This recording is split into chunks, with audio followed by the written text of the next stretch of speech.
வந்து அடி வாங்கி உட்காந்தோடனே மேலே இருக்கிறார் இல்லையா முருகன், மேலே பார்த்தீங்கன்னா முருகன் சன்னதி இருக்கும். அந்த முருகன் வந்து இவருக்கு காட்சி தரார்.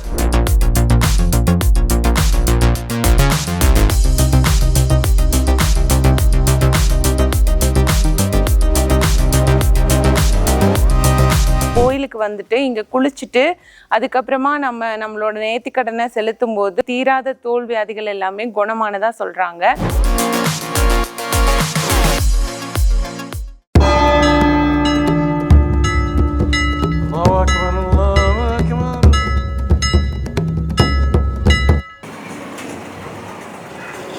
உலகெங்கும் வாழும் அன்பு தமிழ் சொந்தங்களுக்கு யோகம் ஆன்மீகத்தின் ஆன்மீக வணக்கங்கள். இன்னைக்கு நாம எங்க இருக்கோம்னு பாத்தீங்கன்னா சேலம் மாவட்டம் இளம்பிள்ளை பக்கத்துல இருக்க சித்தர் கோயில்ல தான் இருக்கோம்.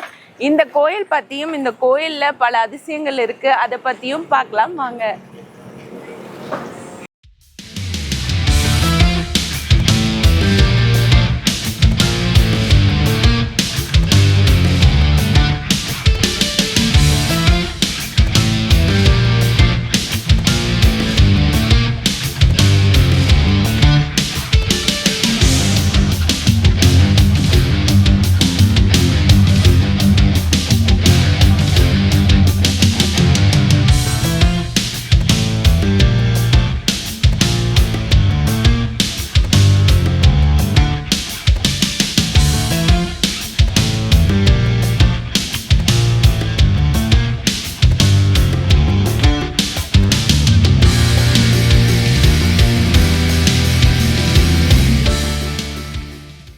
இதுதான் இந்த கோயிலோட முக்கியமான இடமான காந்த தீர்த்த குளம். இந்த கோயில் சுத்திலுமே வந்து கஞ்சமலை அமைஞ்சிருக்கு. இந்த மலையிலிருந்து வர மூலிகை தண்ணி எல்லாமே இங்க வந்து உங்களுக்கு ஊத்தா வந்து இது கிணறா இருக்கு.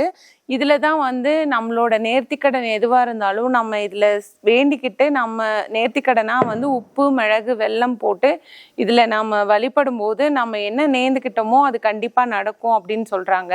அதே மாதிரி நமக்கு தீராத தோல் வியாதிகள் ஏதாவது இருந்தாலும் இந்த கோயிலுக்கு வந்துட்டு இங்க குளிச்சுட்டு அதுக்கப்புறமா நம்மளோட நேர்த்திக்கடனை செலுத்தும் போது 3 வாரத்திலேயே நிறைய பேர் அனுபவ பகிர்வாவே அவங்க சொல்லியிருந்தாங்க. அவங்களுக்கு வந்து இந்த தீராத தோல் வியாதிகள் எல்லாமே குணமானதா சொல்றாங்க. இப்ப இந்த கோயில்ல இருக்கிற ஒரு மூலிகை கிணறு தான் இது. இந்த கிணறை வந்து இப்போ சுத்தம் பண்ணிட்டு இருக்காங்க. அது சுத்தம் பண்ணி தண்ணி எல்லாமே சுத்தமா எடுத்துட்டாங்க. ஒரு 30 செகண்ட்ஸ் தான் இருக்கும். அதுக்குள்ள தண்ணி வந்து பாத்தீங்கன்னா எவ்வளோ வேகமா நம்பிட்டு இருக்கு பாருங்க. இதுவும் ஒரு மூலிகை தண்ணி தான். ஊத்து வந்து சுத்திலையும் நிறைய ஊத்து இருக்கு. அதுல ஊறி தண்ணி வேகமா வந்துகிட்டே இருக்கு. ரொம்ப சீக்கிரமா இது நம்பிடுச்சு. நாங்க ஒரு நிமிஷம் கேமராவை எடுத்து ஆன் பண்ணி காமிக்கிறதுக்குள்ளேயே இவ்வளோ தண்ணி வந்துருச்சு. உள்ள மீனெல்லாம் இருக்கு. அந்த மீனெல்லாம் வந்து அங்க பக்கெட்ல எடுத்து பிடிச்சி வச்சிருக்காங்க. கிணறு சுத்தம் பண்ணதுனால நிறைய மீன் இருக்கு. அது எல்லாமே எடுத்து அங்க பக்கெட்ல வச்சிருக்காங்க. இப்போ இந்த கிணறு சுத்தம் பண்ணிட்டு அதுக்கப்புறமா வந்து அந்த மீனை உள்ள போட்டுருவாங்க. இந்த கோயில்ல 18 சித்தர்கள்ல முக்கியமானவங்களான காலங்கி சித்தரும் திருமூலரும் சேர்ந்து சாகாவரம் பெற்ற இளமையை நீடிக்கிற ஒரு மூலிகையை கண்டுபிடிச்சாங்களாம். அந்த மூலிகையை தழுவி வரதுனாலதான் இந்த கோயில்ல இருக்க தீர்த்தங்களுக்கு இவ்வளோ மகிமைன்னு சொல்றாங்க. இந்த கோவிலை சுத்தியும் கிட்டத்தட்ட 7 ஊற்றுகள், அதாவது வற்றாத ஊற்றுகள் இருக்கு. இந்த ஊற்றுல தான் நம்ம தோல்வியாதிக்கான மருந்தும் இருக்கு. இங்க வர அந்த மூலிகை தண்ணியில குளிக்கும் போது நமக்கு நாட்பட்ட தோல்வியாதிகள், அதாவது குணமாகவே ஆகாத நிறைய பேர் வந்து ரொம்ப நாள் அவஸ்தைப்பட்டுட்டு இருப்பாங்க. அந்த மாதிரியான தோல்வியாதிகள் கூட இங்க வந்து அவங்க வழிபட்டு இந்த தண்ணியில குளிக்கும் போதும் அவங்களுக்கு குணமாகுது அப்படின்னு நம்பப்படுது. இப்ப நம்ம 2 தீர்த்த குளம் பார்த்தாச்சு. இன்னொரு தீர்த்த பார்க்கறதுக்காக போயிட்டு இருக்கோம். இந்த கோயில் வந்து இந்த கஞ்சமலைக்கு கீழே இருக்கு. இந்த மலை தான் வந்து கஞ்சமலை. இந்த மலையில நிறைய மூலிகைகள்லாம் இருக்கு. அந்த மூலிகையிலேருந்து வர இந்த தண்ணிக்கு அவ்வளோ மகத்துவம் இருக்கு. அதனால்தான் இந்த தண்ணியில குளிச்சா வந்து தோல்வியாதிகள்லாம் சரியாதுன்னு சொல்றாங்க. இங்க ஒரு தீர்த்தம் இருக்கு, அந்த பக்கம் ஒரு தீர்த்தம் இருக்கு.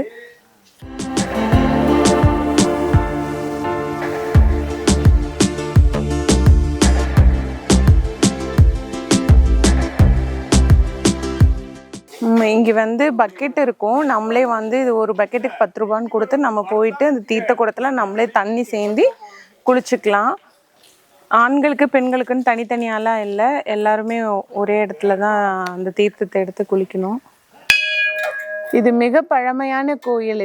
இந்த கோயிலில் வந்து காலங்கி சித்தரும் திருமூலரும் அவங்க சேர்ந்து இந்த இளமையாக இருக்கிறதுக்கான மூலிகையை கண்டுபிடிச்சிருக்காங்க. அதனால தான் இந்த கோயிலில் இருக்கிற தீர்த்தங்களுக்கு ஏன் இவ்வளோ மகத்துவம் அப்படின்னா, இந்த கஞ்சமலையிலேருந்து வர மூலிகைகளில் இருந்து வரதுனால, இந்த ஊற்றுக்கள் பிறக்கிறதுனால இந்த தண்ணிக்கு அவ்வளோ மகிமை இருக்குது. அதனால தான் தோல் வியாதிகள், நாட்பட்ட வியாதிகள் கூட சரியாகுது அப்படின்னு சொல்கிறாங்க. இந்த கோயிலில் வந்து பார்த்திங்கன்னா, இங்கே பிள்ளையார் சிலை இருக்குது, பக்கத்துலேயே காகத்துக்கு கூட இங்கே சிலை வச்சுருக்காங்க. இந்த ஊரோட பேரும் வந்து பார்த்திங்கன்னா இளம்பிள்ளை, பக்கத்துலேயே காக்காபாளையம்னு இருக்குது. இந்த ஊரோட பேர்கள் கூட இதோட ஒத்து போகுதுன்னு வச்சுக்கோங்களேன். இங்கே இந்த இன்னொரு 5வது தீர்த்த குளம். இதில் வந்து பார்த்திங்கன்னா ஆமை, மீனெல்லாம் இருக்குது. நம்மக்கிட்ட ஒரு கெட்ட பழக்கம் என்னன்னா, நம்ம எவ்வளோ ஒரு மகத்துவமான இடமா இருந்தாலும் அந்த இடத்த வந்து பராமரிக்காமல் அதை தூய்மையாக வச்சுக்காம இருக்கிறது தான். இந்த கோயில் எவ்வளோ ஒரு மகத்துவமான ஒரு கோயில், இந்த எவ்வளோ பெரிய தோல் நோயாக இருந்தாலும் அதை தீர்க்கக்கூடிய ஒரு மகத்துவமான கோயில் இது. ஆனால் அந்த கோயிலில் வந்து பார்த்திங்கன்னா வெறும் சோப்பு காகிதங்களும் ஷாம்பு காகிதங்களுமா நிறைஞ்சு கிடக்கு. வரவங்க வந்து அவங்க கொண்டு வர குப்பைகளை அவங்களே அப்புறப்படுத்திட்டு போனால் கொஞ்சம் நல்லாயிருக்கும். அந்த கோயில் அவ்வளோ அருமையான ஒரு கோயில். சித்தர்கள்லாம் வந்து மூலிகைகள் தயாரித்த ஒரு கோயில், அவ்வளோ மகத்துவமான ஒரு கோயில். ஆனால் அந்த இடத்த பார்க்கும்போது இந்த மாதிரி தூய்மை இல்லாமல் வச்சுருக்கிறது ரொம்பவே மனசுக்கு கஷ்டமாக இருக்குது. இதே நிலை நீடிச்சுட்டே போனால் இந்த இடம் எப்படி இருக்கும் அப்படிங்கிறத சொல்லவே முடியாது. நம்ம அடுத்த தலைமுறைக்கும் இந்த கோயிலோட மகத்துவத்தையும் இங்கே இருக்க அந்த அற்புதமான ஒரு நோய் தீர்க்கும் முறையும் விட்டுட்டு போனோம் அப்படின்னா இதை நம்ம தூய்மையாக பராமரித்தா மட்டும்தான் முடியும். அதனால இந்த கோயில்கிட்ட இல்லை, எந்த கோயிலுக்கு வரவங்களுமே வந்து அந்த இடத்த வந்து ஒரு தூய்மையாக வச்சுக்கிறதுங்கிறது ரொம்ப முக்கியமான ஒரு விஷயம்.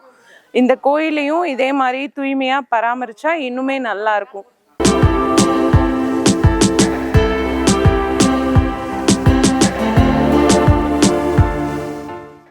இதுதான் வந்து 6வது கிணறு. இது எவ்வளோ தூய்மையாக இருக்குது இந்த இடம் மட்டும். அங்கெல்லாம் வந்து ரொம்ப இது பண்ணி வச்சுருக்காங்க. ஆனால் இந்த இடம் ரொம்பவே தூய்மையாக இருக்குது. இது 6வது கேணி. இதுதான் அந்த 7வது தீர்த்த குளம். இது வந்து பார்த்திங்கன்னா கடல் தண்ணி மாதிரி, அந்த நிறமே வந்து பார்த்திங்கன்னா கடல் தண்ணி மாதிரி இருக்குது. பார்க்கவே ரொம்ப அழகாக இருக்குது. ஏதோ நீச்சல் குளத்தில் நிற்கிற மாதிரி இருக்குது. இந்த கோயில் வந்து பார்த்திங்கன்னா சேலத்துலேருந்து 20 கிலோமீட்டர் தொலைவில் இருக்க இளம்பிள்ளை அப்படிங்கிற இடத்துல இருக்குது. இளம்பிள்ளையிலேருந்து நீங்கள் பஸ்ஸில் வரணும் அப்படின்னா 68B, 91C இந்த மாதிரி நிறைய பேருந்து இருக்குது. நீங்கள் பஸ்ஸில் கூட வரலாம், இல்லை நீங்கள் காரில் வர்றதுனாலும் இந்த இடத்துக்கு நேராக வந்துடலாம். இளம்பிள்ளையிலேருந்து ஒரு 3 கிலோமீட்டர் தொலைவில் தான் இந்த சித்தர் கோயில் இருக்குது. சித்தேஸ்வர சாமி கோயில் இந்த கோயிலோட பேர். இது வந்து சித்தி விநாயகர் கோயில். அந்த கோயிலுக்கு பக்கத்துலேயே இந்த கோயில் அமைஞ்சிருக்கு. இங்கே தான் வந்து 2 தீர்த்த குளங்கள் இருக்குது. இந்த கோயிலுக்கு வந்து இவர் தான் ஒரு பாதுகாப்புன்னு வச்சுக்கோங்களேன். இந்த இடத்துல வந்து 2 தீர்த்த குளங்கள் இருக்குது. இந்த இடத்துலையே வந்து சித்தி விநாயகரும் நமக்கு காட்சி தரார். இது வந்து இந்த 8வது தீர்த்த குளம். இதோட தண்ணி பார்த்திங்கன்னா இது ஒரு நிறத்தில் இருக்குது. பக்கத்துலேயே தான் 2 குளமும் அமைஞ்சிருக்கு. ஆனால் ஒவ்வொரு குளமும் ஒவ்வொரு தண்ணியும் வந்து ஒவ்வொரு நிறத்தில் இருக்குது. அது வந்து பார்த்திங்கன்னா கடல் நீர் மாதிரி இருந்தது. இது வந்து கிணத்துலலாம் எப்படி இருக்கும் அந்த மாதிரி இருக்குது. ஆனால் ஒவ்வொரு ஊற்றுலேயுமே ஒவ்வொரு நேரத்தில் தண்ணி இருக்குது.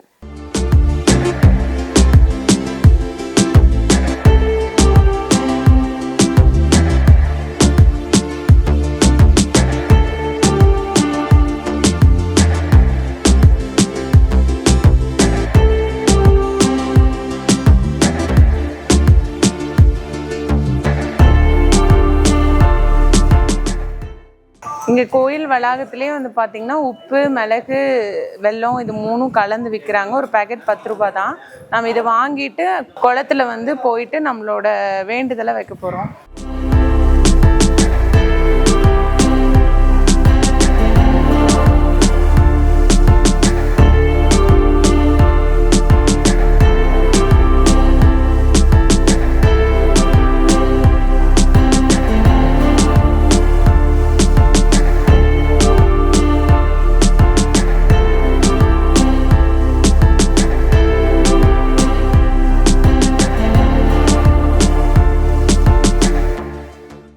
இந்த தண்ணியில் வந்து இந்த உப்பு வெல்லம் மிளகு இதெல்லாம் போடுறாங்க, ஆனாலுமே வந்து தண்ணி சுவையெல்லாம் மாறவே இல்லை, அப்படியே தான் இருக்குது.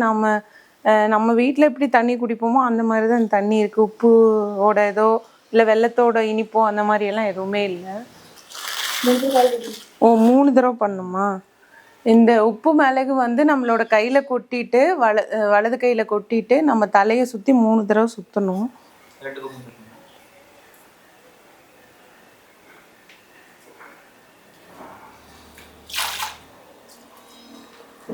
இதே மாதிரி 3 தடவை பண்ணணும்.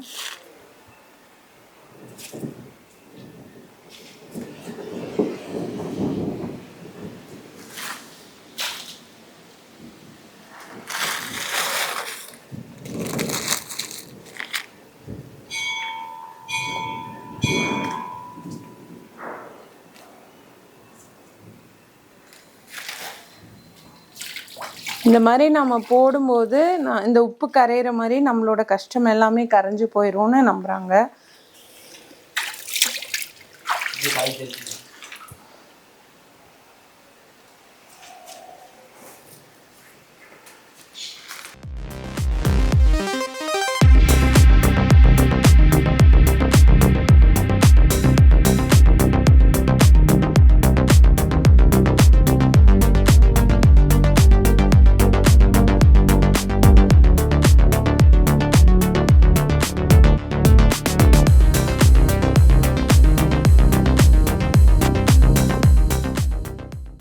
இந்த சித்தர் கோயிலில் வந்து இளமையாக இருக்கிறதுக்காக காலங்கி சித்தரும் திருமூலரும் சேர்ந்து மூலிகை கண்டுபிடிச்சாங்க அப்படின்னு நம்ம இந்த கோயிலுக்கு வந்ததும் கேள்விப்பட்டோம்.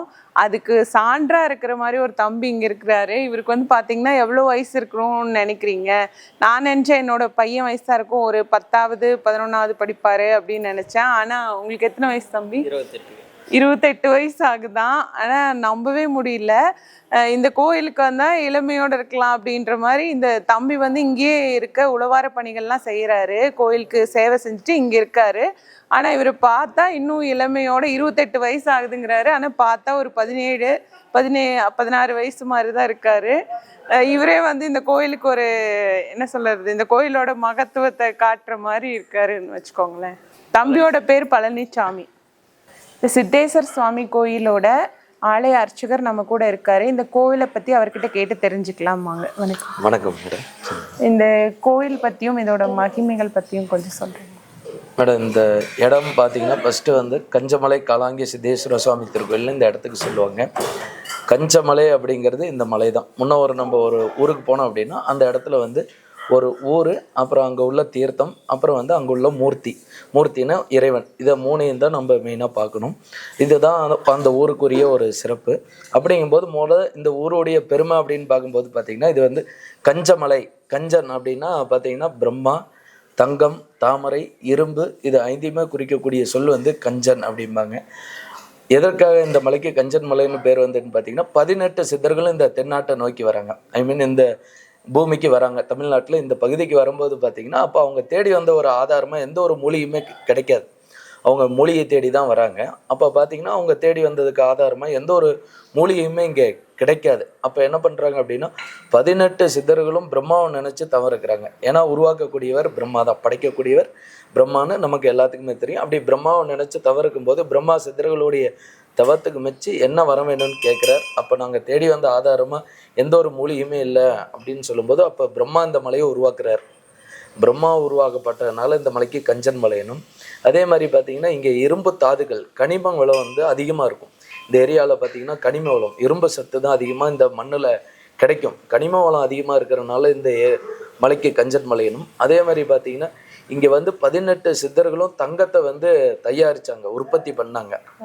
அந்த 18 சித்தர்களுமே இந்த மலையில் வரக்கூடிய அந்த தண்ணியை வந்து அதில் வரக்கூடிய தங்க துகளில் எடுத்து தான் வந்து சிதம்பரத்தில் நமக்கு தெரியும் இல்லைங்களா, பொற்கூரை போட்டிருக்கிறாருங்களா, அது வந்து இங்கே உள்ள சித்தர்களால் கொடுக்கப்பட்டதுன்னு கல்வெட்டே இருக்குங்க. அப்போ தங்க விளைந்த பூமியாகவும் இது பார்க்கப்படுது. இந்த மலையை தூரத்தில் இருந்து பார்க்கும்போது பார்த்திங்கன்னா ஒரு தாமரையினுடைய வடிவில் தெரியும். அதனாலே இந்த மலைக்கு கஞ்சன் மலையனும். இதை பொருட்டு தான் வந்து இந்த மலைக்கு கஞ்சன் மலைன்னு பெயர் வந்தது.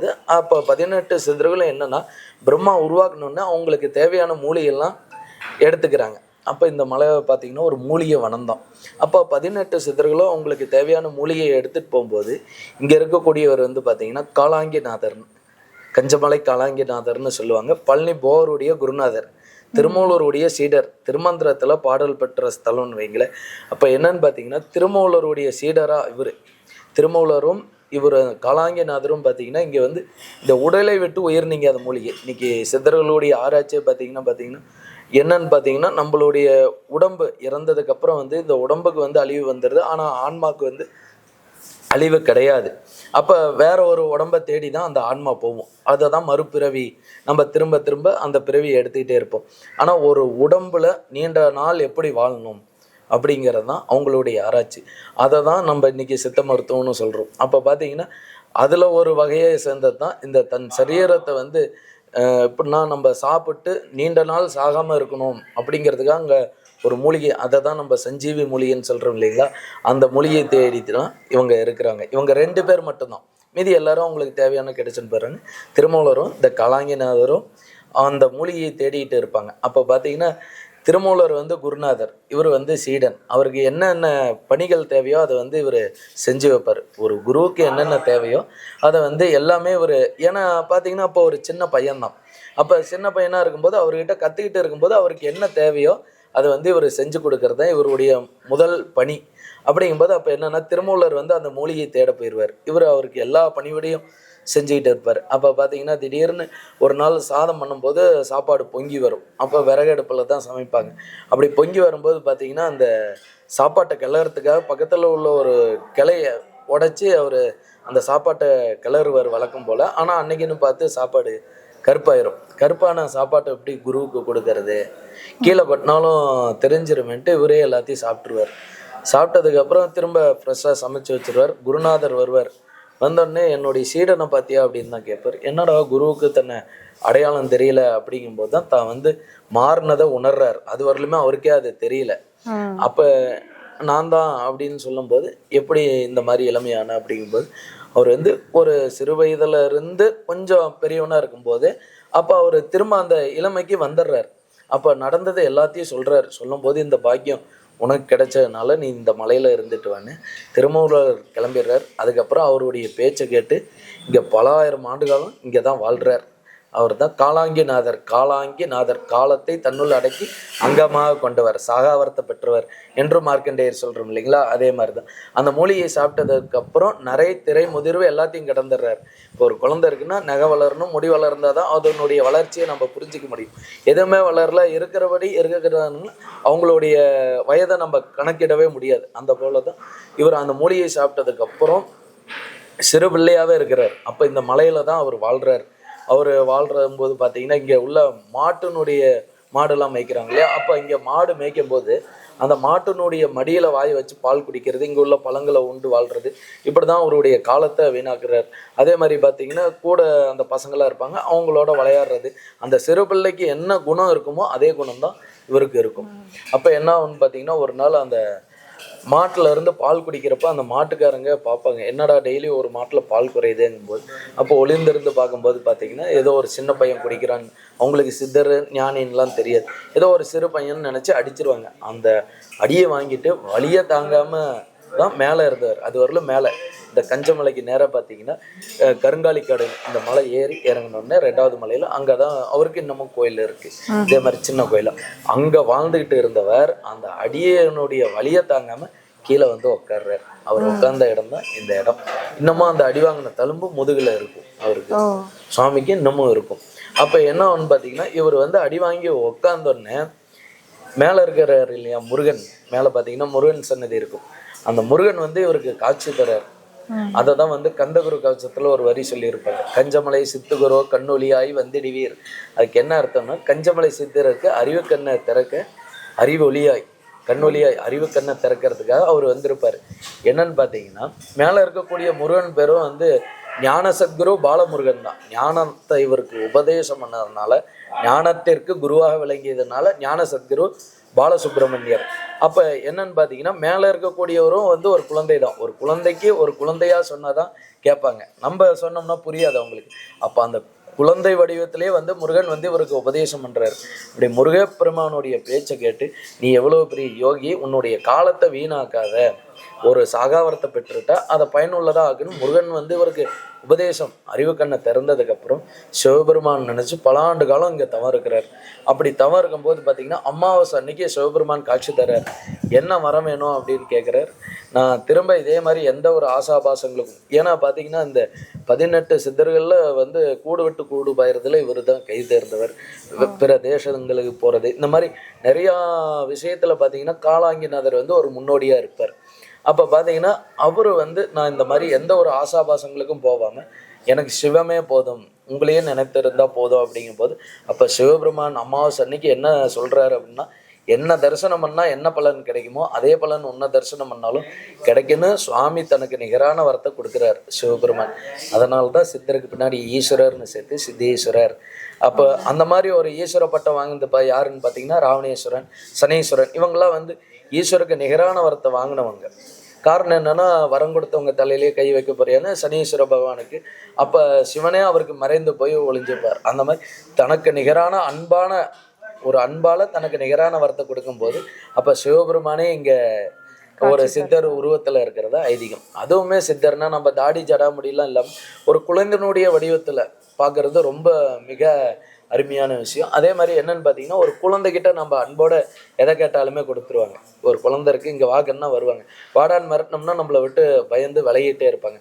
அப்போ என்னன்னு பார்த்தீங்கன்னா, இந்த ஆலயத்தில் வந்து குழந்தை இல்லாதவங்க, அதே மாதிரி வந்து குழந்தை வரத்துக்கு வேண்டிக்கிட்டு இருக்கிறவங்க, கல்யாணம் ஆகாதவங்க எல்லாமே உண்மையான பக்தியோடு முழு மனதோடு வந்து இவர்கிட்ட கேட்டோம் அப்படின்னா அதை கண்டிப்பாக கொடுப்பாருன்னு வைங்களேன். அதே மாதிரி என்ன ஒரு விஷயம்னா, இங்கே வந்து நம்ம ஒரு மடி ஆச்சாரமாக தான் பூஜை பண்ணுவோம். மடி ஆச்சாரம்னு பார்த்தீங்கன்னா பின்னாடி இந்த தீர்த்தம் இருக்கும். இந்த தீர்த்தத்தில் குளிச்சுட்டு தான் சுவாமிக்கு நைவேத்தியம் எடுக்கிறது எல்லாமே இந்த தீர்த்தம் தான். அதே மாதிரி இங்கே சந்தனம் வந்து டெய்லியுமே அரைச்சி தான் சாத்துவோம். சந்தனம் வந்து கடையில் வாங்க மாட்டோம். அந்த அரைச்சி சாத்தின சந்தனத்தை இந்த நோய் நொடி உள்ளவங்க, குழந்தை இல்லாதவங்க அவங்களுக்கு நாங்கள் கொடுத்துருவோம். அடுத்தபடியாக பார்த்தீங்கன்னா, நம்ம இந்த தீர்த்தத்தினுடைய சிறப்பு இங்கே வந்து தீர்த்தம் அப்படின்னா நம்ம தண்ணி பொதுவாக தண்ணிம்போம். ஆனால் இங்கே தீர்த்தங்கிறத வந்து எப்படி குறிப்பிடுறோம் அப்படின்னு பார்த்தீங்கன்னா, இங்கே வந்து உள்ள எல்லா கிணறுமே வந்து பூமியில இருந்து ஊறுற தண்ணி கிடையாது. ஏன்னா இது மலையினுடைய அடிப்பகுதி. இதுக்கப்புறம் தான் கீழே பூமி மட்டும். உங்களுக்கு கீழே அந்த ஆர்ச்சி கீழே போனீங்கன்னா தான் பூமியினுடைய நிலப்பரப்பு. இங்கே பூமியில இருந்து ஊறுற தண்ணி கிடையாது, மலையில இருந்து வரக்கூடிய சொன தண்ணி தான். இங்கே ஒரு 10-15 கிணறு இருக்குது. இது எல்லாமே வந்து பார்த்தீங்கன்னா சொன தண்ணி தான். மழை பெஞ்சது அப்படின்னா மழை காலத்தில் நீர் மட்டும் உயரும், மழை குறைஞ்சது அப்படின்னா அந்த தண்ணியெல்லாம் அப்படியே டவுன் ஆயிரும். இதில் என்ன ஒரு சிறப்புன்னு பார்த்தீங்கன்னா, மலையில் மழை பெஞ்சு அந்த தண்ணி எல்லாம் மண்ணுக்கடியில் ட்ரை ஆகி சொன வழியாக இங்கே வரும். அப்போ கீழே வந்தோடனே பார்த்தீங்கன்னா அந்த தண்ணியெல்லாம் ஒரு ஸ்டோரேஜ் பண்ணி வைக்கக்கூடிய கிணறு தான் இது. இதில் என்ன ஒரு ஸ்பெஷல்னா, அப்படி வரும்போது எல்லா மரத்தினுடைய வேரில் பட்டு தான் அந்த தண்ணி வரும். ஏன்னா ஒவ்வொரு மரத்தினுடைய ஆணி வேறு அந்த பூமிக்கு இடையில இருக்கும், அந்த பாறைக்கு இடுக்குள்ள தான் வந்து இருக்கும். அப்போ என்னன்னா, இந்த தண்ணி சொன வழியாக வரும்போது அந்தந்த மரத்தினுடைய வேரில் பட்டு வரும்போது அந்த மரத்தினுடைய மருத்துவ குணங்கள் அந்த தண்ணியில் கலந்துருக்கும். அப்போ நம்ம அந்த தண்ணியை குளிச்சாலோ நமக்குள்ள உள்ள சில வியாதிகள் வந்து நிவர்த்தி ஆகும். அதே மாதிரி ஈவினிங் டைம் இங்கே காலையில் பார்த்தீங்கன்னா நிறைய பேர் உள்ளூருக்காரங்களே இங்கே இளம்பிள்ளைன்னு பேர் வர்றதுக்கு காரணம் வந்து இதுதான். இவர் இளம்பிள்ளையாக மாறியதுனால இளம்பிள்ளை அப்படிம்பாங்க. இங்கே இளம்பிள்ளையில வசிக்கக்கூடியவங்க எல்லாருமே பார்த்தீங்கன்னா அன்றாட வாழ்க்கையில் ஒரு 500 பேர் பார்த்தீங்கன்னா காலையில் டைமில் வந்தீங்கன்னா வந்து இங்கே குளிச்சுட்டு சாமியை தரிசனம் பண்ணிட்டு தான் அவங்க அன்றாட வாழ்க்கைக்குள்ளேயே போவாங்க. இன்னமும் அப்படியே தான் கடைபிடிக்கிறாங்க. அதே மாதிரி உள்ளூரில் இருக்கிறவங்க வந்து எல்லாமே நிறையா இங்கே குளிப்பாங்க. அதே மாதிரி இங்கே உள்ள தீர்த்தம் பார்த்திங்கன்னா இது வந்து காந்த தீர்த்தம். இது வந்து சுவாமிக்காக நம்ம யூஸ் பண்ணுறதுனால உள்ளே யாரையும் அலோவ் பண்ணுறதில்ல. இதில் என்னென்னா, இங்கே முக்கியமான ஒரு நேர்த்திக்கடன் வந்து இந்த உப்பு மிளகு வெள்ளம். இந்த உப்பு மிளகு வெள்ளம் கரையிற மாதிரி எங்களுடைய நோய் நொடி கஷ்டங்கள்லாம் கரையணுன்னு நம்ம வேண்டிக்கிட்டு அந்த தீர்த்தத்தில் போடும்போது அந்த தீர்த்தத்தில் கரைஞ்சிரும். அப்போ அந்த உப்பு மிளகு வெள்ளம் கலந்த தீர்த்தத்தை சுவாமிக்கு அபிஷேகம் பண்ணும்போது நம்மளுடைய பிரார்த்தனை இறைவனுக்கு சேர்றதா ஐதீகம். அதே மாதிரி இங்கே பார்த்தீங்கன்னா காலையில் 6:30 மணிக்கு நட திறப்போம், மதியம் 1 மணி வரலும் இருக்கும். சாயங்காலம் பார்த்தீங்கன்னா 4 மணிக்கு திறந்து 8 மணி வரலும் இருக்கும். அதே மாதிரி அமாவாசை மற்றும் விசேஷ தினங்களில் பார்த்தீங்கன்னா ஃபுல்லாகவே ஓப்பனில் இருக்கும். மதியம் ஒரு கால பூஜை 1 மணிக்கு பூஜை நடக்குமா. பூஜை முடிஞ்சோடனே நட சாத்திடுவோம். அதே மாதிரி இங்கே விசேஷம் அப்படின்னு எடுத்தோம்னா திருவிழானா சித்திரை மாதம். சித்திரை மாதம் வந்து இங்கே திருவிழா சிறப்பாக இருக்கும். என்னன்னு பார்த்தீங்கன்னா, அந்த சித்திரை மாதத்தில் வரக்கூடிய 3வது செவ்வாய்க்கிழமை இங்கே அதுதான் கனெக்ட் பண்ணுவாங்க. சித்திரை மாதம் பிறந்து முதல் செவ்வாய் இல்லாமல் 2வது செவ்வாய் இல்லாமல் 3வது செவ்வாய்க்கிழமை. இதில் என்னன்னு பார்த்தீங்கன்னா முதல் வாரம் முதல்ல வரக்கூடிய செவ்வாய்க்கிழமை அப்படிங்கிறப்ப பார்த்தீங்கன்னா ஊர்த்தண்டல் அப்படின்னு சொல்லுவாங்க. இந்த திருவிழாவை நடத்துறது பார்த்தீங்கன்னா அந்த சித்தரை அடிச்சார் இல்லையா ஒரு மாட்டுக்கு, அவங்களுடைய வம்சங்கள். நாங்கள் எங்களுடைய வம்சம் இருக்கிறவர்களும் நாங்கள் இந்த திருவிழாவை எடுத்து அதுக்கு பிராயஷ்சித்தமாக பண்ணுறோன்னு இன்னமும் பண்ணிக்கிட்டு இருக்காங்க. அப்படி என்னன்னு பார்த்தீங்கன்னா அந்த முதல் செவ்வாய்க்கிழமை வந்தோடனே ஊர்த்தண்டல் அப்படின்னு சொல்லுவாங்க. ஊர்த்தண்டல் அப்படின்னா என்னன்னா அந்த குடும்பத்தை சேர்ந்த ஒரு 100 பேர் 200 பேர் என்ன பண்ணுவாங்கன்னா சாக்கு எடுத்துக்கிட்டு இந்த மலையை சுற்றி உள்ள எல்லா கிராமத்துக்கும் போவாங்க. முடிஞ்சவர்களும் அவங்களால எவ்வளோ போக முடியுமோ போவாங்க. அப்போ என்னன்னு பார்த்தீங்கன்னா இந்த மலையை சுற்றி உள்ள கிராமங்களில் வந்து வருடத்தில் என்ன விளைச்சல் வந்தாலும் முதல் ஒரு படி சுவாமிக்குன்னு எடுத்து வச்சுருப்பாங்க. எந்த தானியமாக இருந்தாலும் பாசி பயிர், மொச்சை, கொள்ளு, எள்ளு, ராகி, இது மாதிரி எது இருந்தாலுமே சுவாமிக்குன்னு ஒரு படி முதல்ல எடுத்து வச்சுருப்பாங்க. அப்போ என்ன ஆகுனா இவங்க நாங்கள் சித்தருக்கு திருவிழா பண்ணுறோம் அப்படின்னு இவங்க போகும்போது அவங்க சாமிக்குன்னு எடுத்து வச்ச அந்த தானியத்தை அவங்க கிட்ட கொடுத்துருவாங்க. இதே மாதிரி ஒரு வாரம் ஃபுல்லாக வசூல் பண்ணுவாங்க. சில பேர் அரிசி அவங்களால என்ன முடியுதோ அதை கொடுத்துருவாங்க. அப்படி கொடுத்தோன்னா அது எல்லாத்தையும் வசூல் பண்ணிட்டு வந்து 2வது வாரம் 2வது செவ்வாய்க்கிழமை முதல்ல ஒரு சித்தர் வாழ்ந்தார் இல்லைன்னா மேலே மலை மேலே, அங்கே மலை மேலே வந்து களி கிண்டுவாங்க. இங்கே இவர் வந்து பார்த்தீங்கன்னா களி கம்பு இதெல்லாம் உண்டு வாழ்ந்தவர் இல்லையா, அதனால களி தான். கிட்டத்தட்ட பார்த்தீங்கன்னா 1000 ஆண்டுகள் வந்து இதே தான் இவங்க பண்ணிட்டு இருக்காங்க. அந்த களியை கிண்டி சுவாமிக்கு நிவேத்தியம் பண்ணிட்டு அதுக்கப்புறம் வரக்கூடிய மக்களுக்கு அங்கே அன்னதானம் பண்ணுவாங்க. அடுத்த 3வது வாரம் செவ்வாய்க்கிழமை அப்போ பார்த்தீங்கன்னா ஞாயிற்றுக்கிழமை வந்து விநாயகருக்கு அபிஷேக பூஜை வழிபாடு. அதே மாதிரி 2வது நாள் திங்கட்கிழமை அன்னைக்கு பார்த்தீங்கன்னா நைட்டு இங்கே சந்தன காப்பு பண்ணுவாங்க. இப்போ நம்ம சந்தன காப்பு ஒரு சாமிக்கு சந்தன அலங்காரம் பண்ணுறோம் அப்படின்னா ஒரு 3 கிலோ 4 கிலோ வேணுன்னா நம்ம கடையில் வாங்கிப்போம். ஆனால் இங்கே பண்ணணும் அப்படின்னா எப்படி பண்ணுறது? ஏன்னா இங்கே அரைச்சி தான் சாத்துவோம். அப்போ என்னன்னு பார்த்தீங்கன்னா அந்த சந்தனம் அரைக்கிறதுக்குன்னு ஒருத்தவங்க இருக்கிறாங்க, ஒரு ஃபேமிலி. அந்த சந்தனத்தை வந்து 3 நாள் 3 பேர் வந்து அரைப்பாங்க. அப்போதான் ஒரு 4 கிலோ 5 கிலோ அந்த சந்தனம் வரும். அந்த 3 நாள் சனி ஞாயிறு திங்கள் 3 நாள் அரைச்சி திங்கட்கிழமை இரவு அர்த்தஜாம பூஜையில் வந்து அந்த சந்தனத்தை சுவாமிக்கு சாத்திடுவாங்க. அதற்கு என்ன காரணம் அப்படின்னு பார்த்தீங்கன்னா வருஷம் இது நடக்கும். அந்த சந்தன காப்பு பண்ணோன்னே சந்தனத்தால் சுவாமியை வந்து எவ்வளோ குளிர்ச்சி பண்ணுறோமோ அவ்வளோ நம்மளுடைய மலங்கள் வந்து இங்கே வந்து மழையெல்லாம் பொழியணும், சுவாமி குளிர்ந்து நமக்கு வியாபாரம் விவசாயம் எல்லாமே செழிக்கணும்னு இந்த கிராமத்தை ஏன்னா அது பொதுவாக பண்ணுறது 18 பட்டி கிராமத்தை சேர்ந்தவங்களும் வேண்டிப்பாங்க. அந்த டைமில் தான் இங்கே ஃபுல்லாக கூட்டம் இருக்கும். அடுத்த நாள் அந்த சந்தனத்தை எடுத்து எல்லாத்துக்கும் கொடுத்துருவாங்க செவ்வாய்க்கிழமை அன்னைக்கு. அதே மாதிரி அன்னைக்கு புதன்கிழமை அன்னைக்கு பார்த்தீங்கன்னா அவர் சுவாமியை அடித்த பரம்பரையில் ஒருத்தர் வந்து ஒரு வருஷம் ஃபுல்லாக விரதம் இருப்பாங்க. இப்போ இந்த வருஷம் ஒருத்தர்னா அடுத்த வருஷம் அவங்க ஃபேமிலியில் வேற ஒருத்தவங்க.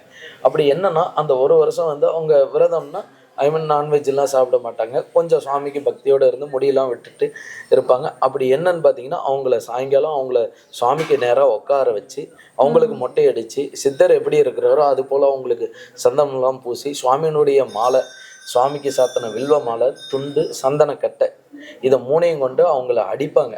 அப்போ அடிக்கும்போது அவங்க வந்து ஒரு குறிப்பிட்ட நாளில் வந்து இங்கே மழை பெய்யும். எப்படி பெய்யும்னு சொல்லுவாங்க. அவங்க சொன்ன அந்த நாளுக்குள்ளே இங்கே வந்து மழை பெய்யும். அது 9 நாள், 1 மாதம், அதே மாதிரி 10 நாள் 15 நாள் அவங்க அந்த டைமில் இறைவன் என்ன அவங்க வாயில வந்து அருள் வந்து சொல்கிறாங்களோ அது வந்து இங்கே அப்படியே நடக்கும் மேடம். அதுதான் இங்கே ஒரு சிறப்பு. அதே மாதிரி இங்கே குழந்தையினுடைய உருவத்தில் இருக்கிறனால நம்ம என்ன கேட்டாலுமே அதை அப்படியே கொடுத்துருவார். ரொம்ப நன்றிங்க. ரொம்ப விளக்கமா ரொம்ப விரிவா சொன்னீங்க. கோயிலை பத்தியும் காலாங்கி சித்தர் பத்தியும் சொன்னீங்க. ரொம்ப மெய்சிலிர்ப்பா இருந்தது நீங்க பேசினது. இங்க வர பக்தர்களுக்கு இது ஒரு பெரிய விளக்கமா இருக்கும். இந்த கோயில்ல நடக்கிற திருவிழால இருந்து இங்க என்னென்ன முறை பண்றாங்க, அது எதுக்கு பண்றாங்க அப்படிங்கிறத குருக்கள் நமக்கு ரொம்ப தெளிவாவே சொன்னாரு. நீங்களும் இந்த கோயிலுக்கு வந்து கண்டிப்பா காலாங்கி சித்தரை வழிபட்டு பயனடையணும் அப்படிங்கிறதுக்காக தான் இந்த வீடியோ. ஓகே, வணக்கம். மந்திரம் பெற்ற வழிமுறை மாலாங்கன் இந்திரன், சோமன், பிரம்மன், ருத்ரன், கந்தரு, காலாங்கி, கஞ்சமலையானோடு இந்த 7வரும் என் வழியாமே. இந்த 7 பேருமே என்னுடைய வழியில் வந்தவர்கள்னு திருமூலரே திருமந்திரத்தில் சொல்லியிருக்கிறாருங்க. அதே மாதிரி நேர்ந்திடும் மூலக்கரியை நேரிந்திடும் ஆய்ந்திடும் காலாங்கி கஞ்சமலையான்னா அந்த மூலக்கரியை உடம்பை விட்டு எப்படி நம்ம வந்து அந்த உடம்பை சிலையாகிறது அப்படிங்கிறத ஒரு வந்து கண்டுபிடிக்கிறார் அப்படிங்கிறத வந்து இதில் மென்ஷன் பண்ணியிருப்பார். ஓர்ந்திடும் கந்தரு கேன் மீன்கள் பூதலத்து நேர்ந்திடும் சுத்த செய்வ தூயரே அப்படிங்கிறது. இது எல்லாமே வந்து திருமந்திரத்தில் வரக்கூடிய பாடல்கள்னு. அதே மாதிரி பார்த்தீங்கன்னா இங்கே வந்து அந்த 7 பேருமே வந்து 7 மடங்களை நிறுவனதாகவும், அந்த 7 மடங்களில் வந்து வந்த மடமேலும் அதில் வந்து இவரும் ஒரு தலைமையாக கொண்டு இவரை கொண்டு இந்த 7 சீடர்களில் 7 பேரும் 7 மடங்கள் வந்து நிறுவனதாகவும் நமக்கு சொல்லியிருக்காங்க. ஆனால் அந்த 7 மடமும் பார்த்தீங்கன்னா இங்கே இப்போதைக்கு இல்லைங்க.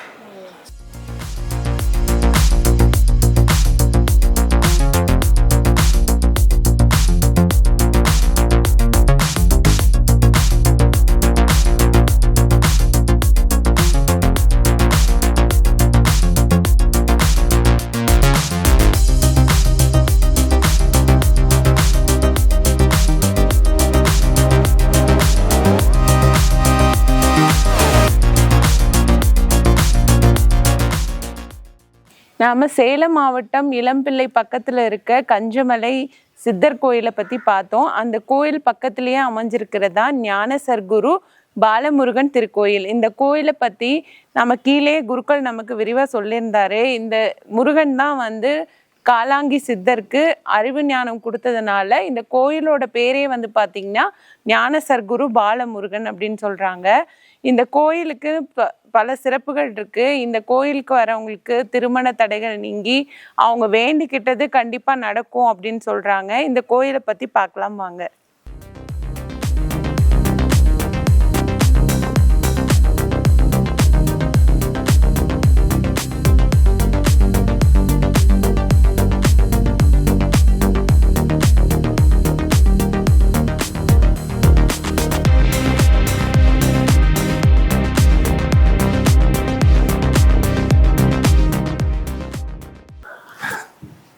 எவ்வளோ பெரிய மணி பாருங்க. அந்த காலத்துல இருந்த மணி மாதிரி இருக்கு. அப்புறந்தே வச்சிருப்பாங்க போல. அதை இயக்கிறதுக்கு கீழே சங்கிலியும் இருக்கு. இந்த சங்கிலியை பிடிச்சி அடிக்கும் போது வந்து மணி அடிக்கும். கண்டுபிடிச்சிட்டேன்.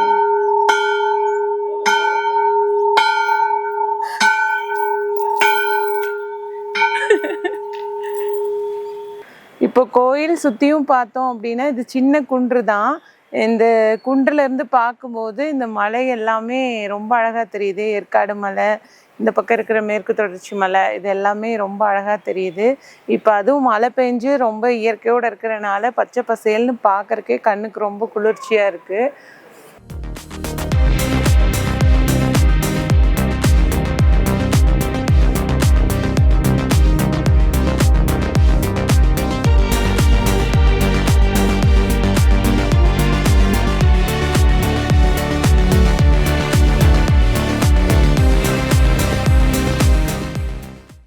இந்த கோயிலோட பேரே பார்த்தீங்கன்னா ஞான சர்க்குரு பாலமுருகன் சந்நிதி. இந்த கோயிலுக்கு ஏன் இந்த பேர் அப்படின்னா, நம்ம காலாங்கி சித்தருக்கு முருகர் வந்து காட்சி கொடுத்து அவருக்கு ஞானத்தை கொடுத்ததுனால இந்த முருகனோட பேர் வந்து ஞான சர்க்குரு அப்படின்னு சொல்றாங்க.